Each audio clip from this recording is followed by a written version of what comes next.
Alright, so this video is going to be about world gradients. And for those of you that don't know, all I'm doing is applying the galvanic cell and the thermogalvanic cell to our world.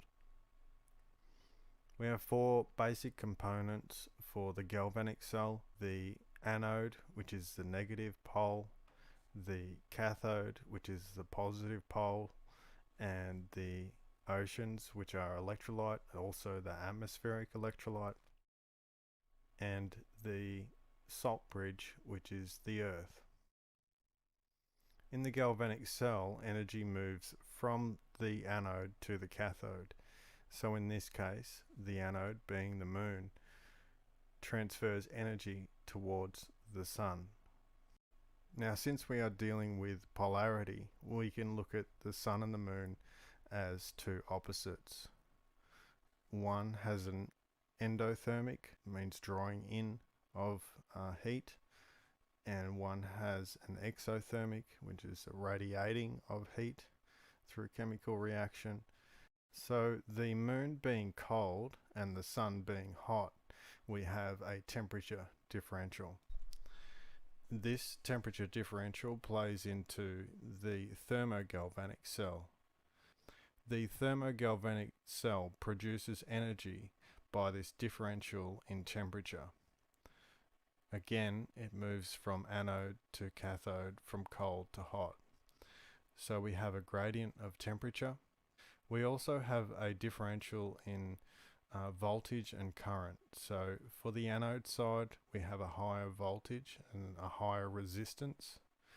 And for the cathode, we have a higher current and a lower resistance. We also have atmospheric stratification, and this is a layering of different elements at different points from ground to the atmosphere. We also have a pressure gradient, so as you get to sea level, you have a higher pressure. As you go up into the atmosphere, you have a lower pressure. We also have a charge differential, which is a lower charge as we get closer to the oceans and a higher charge as we get into the atmosphere. So as the cathode or sun moves over the oceans, it increases the temperature in the oceans. Now the water, as it heats, expands and allows more salt in. Basically what this does is start to circulate the oceans and bring salts up.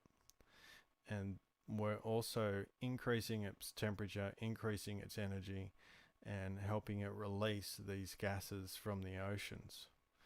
The main gas to do with the cathode or sun is chlorine. On the cathode side also there is the production of hydrogen.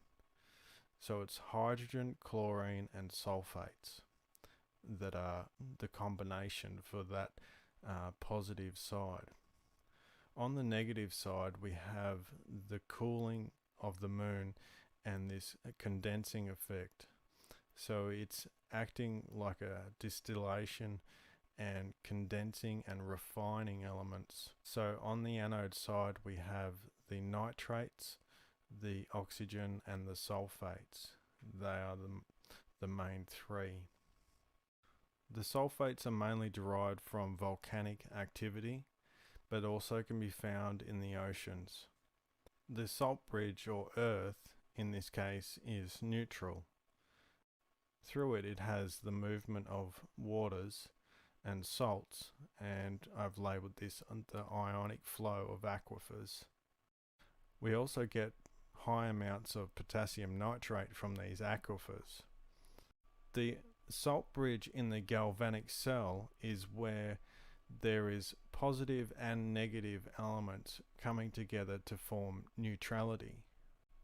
We also have a type of molten salt bridge, which is to do with magma and lava.